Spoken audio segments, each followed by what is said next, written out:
আমার দায়িত্ব কোরআনে কারীমের আয়াত পড়েছি।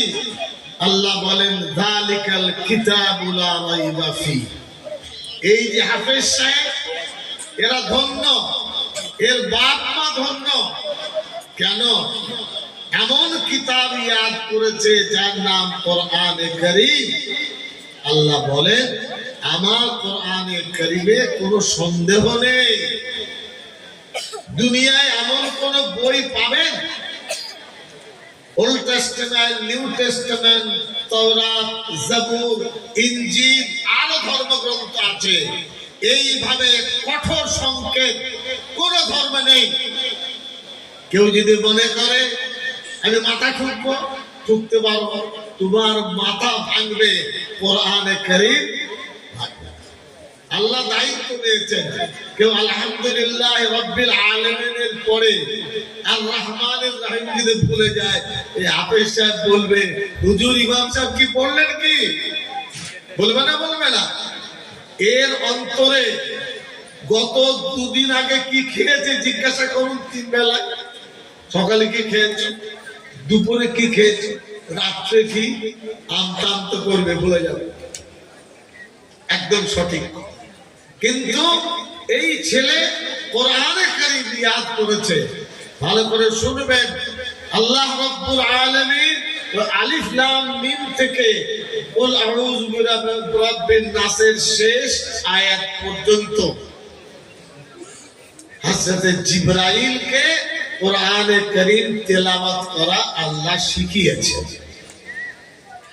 এর এত কানেকশন, হাউ হাই পাওয়ার। উপরওয়ালা রব্বে কারীম জিবরাইলকে শিক্ষা দিয়েছেন এক একটি অক্ষর, এক একটি লফজ তেলাওয়াত করা। কাকে গুন্না বলে, কাকে খাবার বলে, কাকে কি বলে, সাবা মাসানি, 7 ধরনের তেলাওয়াত করা কে শিখিয়েছে? নবীজি সাল্লাল্লাহু আলাইহি সাল্লামকে জিবরাইল শিখিয়েছে ডাইরেক্ট। জিবরাইল আলাইহিস সালাতু ওয়াস সালাম নবীজির কাছে কোরআনুল কারীমের ওহী নিয়ে শুনতেন। রোজার মাসে জিবরাইল বলতেন নবীজিকে আপনি তেলাওয়াত করুন, আমি শুনবো।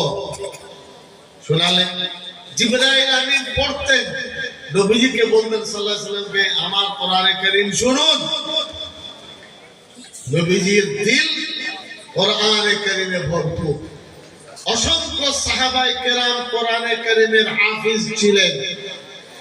মদিনার মসজিদে নববীতে শিক্ষা দেওয়া হতো কোরআনে কারীমের। 40 জনের বেশি সাহাবী ছিলেন যারা কোরআনে কারীম, হাদিসে নববিয়া, মাসলা মাসাইল শিখাতেন। এর সূত্র আছে। ওই মসজিদে নববীর সূত্র ধরে পৃথিবীতে ইলম শিখেছে। ভারতবর্ষে দারুল উলুম দেওবন্দ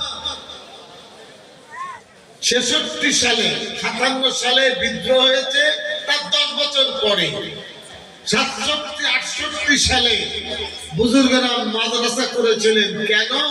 কোরআনে কারীমের শিক্ষাটাকে ধরে রাখতে হবে। সারা পৃথিবীতে তার শাখা পোশাক। এই বলে ফুরফুরা শরীফকে আমরা ছোট করি না।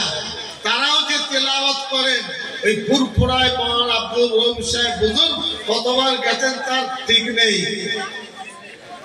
এদের মধ্যে করো কারি সাহেব গেছেন।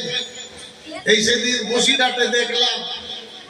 এটা কোরআনে কারীমের তেলাওয়াত ওই ধারাতে এসেছে। এই কারণে ইমাম সাহেব রাখবেন যিনি ভালো সুন্দর তেলাওয়াত করতে পারেন।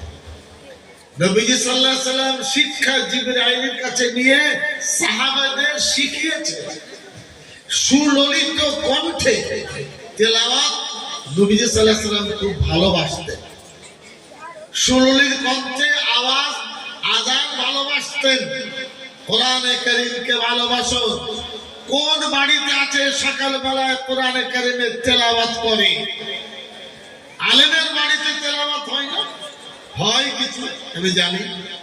উলামায়ে কেরামকে বাধ্য করতে হবে বাড়ির বউকে, মেয়েকে, ছেলেকে সকালবেলায় তেলাওয়াত করে বাকি কথা দুপুরে, সন্ধ্যায়, রাত্রে তেলাওয়াতে কালাম পাক হলো বরকতের সবথেকে বড় উৎস। তেলাওয়াতে কালাম পাক করুন।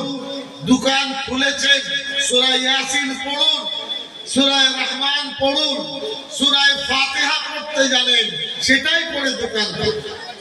কোরআনে কারীমের তেলাওয়াত আপনাকে বরকতের রাস্তা খুলে দেবে। কোরআনে কারীম কোনদিন নষ্ট হবে না, কোনদিন নষ্ট হবে না।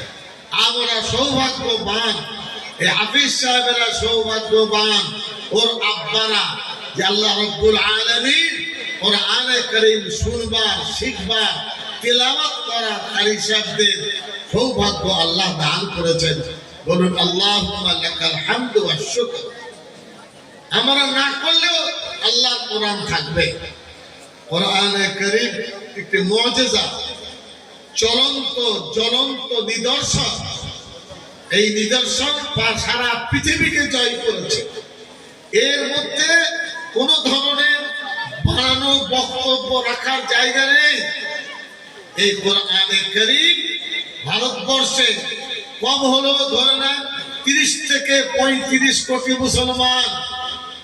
সরকাররা বলে না, মিথ্যা কথা বলে। আর পশ্চিম বাংলায় 11 কোটি মানুষের মধ্যে কম হলেও আমি আপনার বলছি 36% মুসলমান, 4 কোটি মুসলমান আলহামদুলিল্লাহ বসবাস করে। মসজিদ, মাদ্রাসা এর সাথে বন্ধুত্ব করুন। ইমামরা চান, টাকা দেন, উচিত হলো এখানে টাকা পৌঁছে দেওয়া। আপনার দায়িত্ব। আপনি কি চান না কোরআনে কারীম সুরক্ষিত থাক? আমি আর কথা বাড়াবো না। মাদ্রাসার প্রতি, মাদ্রাসার ছাত্রের প্রতি, ইমামদের প্রতি, আলিম হাফিজ কাজীদের প্রতি, একে অপরের প্রতি ভালো ব্যবহার করবেন। ইসলাম ধর্মের বড় গুণ ভালো ব্যবহার করা, সুন্দর মুখ মিশ্রিত ভালো কথা বলা। কোথায় আছে? ধর্মকর্মী করে এটা ইসলামের শিক্ষা নয়। আল্লাহ রাব্বুল আলামিন আমাদের উপস্থিতি, আপনাদের উপস্থিতিকে কবুল করুন। আর এই হাফিজদের জন্য দোয়া করুন, আর ওরাও দোয়া করুন। দোয়া করুন না, করবে না? হ্যাঁ, এরাও দোয়া করবে। কিয়ামতের দিনে 9 থেকে 11 সংখ্যা ফেরেশতারা বলবেন, আল্লাহর দরবারে সুপারিশ করো, যাদের করবে তারা জান্নাতে যাবে। এর আব্বারা, এর মারা, মুকুট পরানো হবে নূরে, দূর থেকে দেখা যাবে। বলিনি কে? বলবেন ফেরেশতারা, হাফিজ সাহেবের আব্বা যা। কত বড় ভাগ্য। আর কিয়ামতের দিনে তেলাওয়াত করতে করতে যেখানে শেষ হবে, জান্নাতের সেই জায়গায় রব্বে কারীম এদের স্থান দেবেন। রব্বানা তাকাব্বাল মিন্না ইন্নাকা আনতাস সামিউল আলিম ওয়া তুব আলাইনা ইন্নাকা আনতাত তাওয়াবুর রহিম। আপনারা দোয়া করবেন। আসসালামু আলাইকুম ওয়া রাহমাতুল্লাহি ওয়া বারাকাতুহু। একবার তাকবীর লিল্লাহি।